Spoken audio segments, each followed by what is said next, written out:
Okay yan, so hello mga boss, magandang araw sa inyo at welcome back again na naman sa ating channel at sa panibagong video tutorial na naman. So nandito ulit yung ating Raider FI at syempre nasa favorite spot pa rin tayo.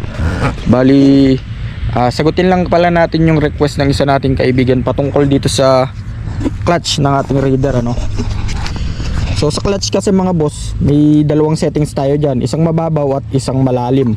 So kapag sinabing mababaw, ayan, hindi na siya kailangan pang sumagad. So makakapag-clutch ka na or makakapag-release ka na or makakapag-pasok ka na ng gear mo or makakapag-shift ka na, ayun. And then yung malalim naman mga boss, kailangan mo pang pigain ng sagad para makapag-shift ng gear or para makapag-release. Okay? Ngayon mga boss, sa clutch lever pa lang yan and meron nga pala tayong adjustment din dito. So kapag tinanggal mo yung goma dito, konektado kasi lahat yan. So meron tayong nut dyan, ayan. So ina-adjust din yan. At syempre dahil nga clutch yung pinag-uusapan natin, so dito tayo sa clutch side. Ngayon dito mga boss, kung mapapansin nyo, meron din tayong adjustments dyan. Okay? So may dalawang nut dyan, pwede nyong isagad doon, pwede nyong batakin dito. At syempre meron tayong arm, ito yung tinatawag na clutch arm natin, clutch release arm, at yung clutch release pinion. So kung mapapansin nyo, itong may spline na to, or yung may ngipin-ngipin na yan, yan na yung papunta sa loob.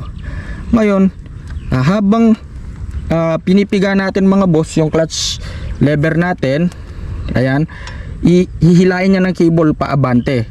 So dun pa lang tayo makakapag-shift or makakapagpasok ng cambio kasi nga nakapiga na yung clutch natin, tinulak na ng meron kasi itong lube itong ating, kung hindi ako nagkakamali, okay, so tinulak na nitong pinion natin yung ating clutch component sa loob para mag compress at para makapagpasok tayo ng gear.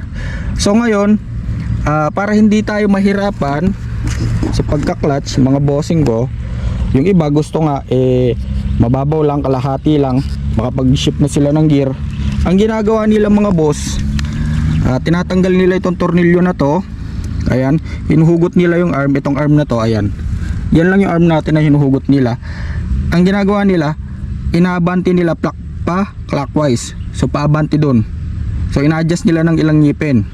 And then yung iba naman, dito lang sila nag-a-adjust. So kasi itong mga boss, kapag naka-atras siya ng ganon, okay, so pagka nakaganon to, itong arm mo, ang settings ng clutch mo ay mababaw. So konting piga pa lang, makakapag-clutch ka na or makakapag-shift ka na ng gear. Ngayon kapag ito namang arm mo naka-abante doon, malalim, okay, so kailangan mo pa siyang pigain ng todo para batakin ng cable yung arm natin pag ganun. So okay, ulitin natin mga boss, kapag itong arm na to in-adjust nyo pa counterclockwise, ayan, mababaw yan. So ngayon kapag in-adjust mo naman pa clockwise, pag ganun, malalim yan. Pero before yon mga boss, kasi nga kapag bago pa lang yung unit nyo, katulad nitong sa akin, dito muna tayo mag-a-adjust. Okay, so dito muna, kunin nyo muna sa timpla na to, dito sa dalawang nut na to, at dito sa may lever.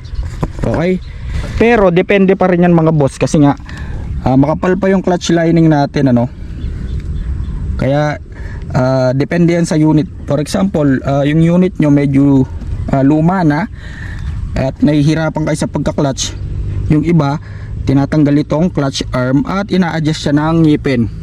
So parang preno lang to mga boss dun sa may drum brake or brake drum. So ina-adjust nila para tumapang yung kapit ng preno. So ganun lang kasimple mga boss. Okay, sa pag-a-adjust ng clutch natin.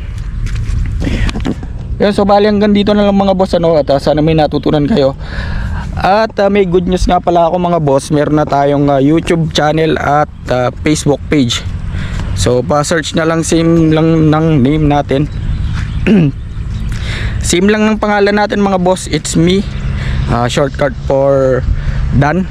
So it's me, D. Okay, so hanggang dito na lang mga boss at sana may natutunan kayo. At kung nagustuhan yung video na to, paklik na lang ng like button, papindot na rin ng heart at pa-share na rin.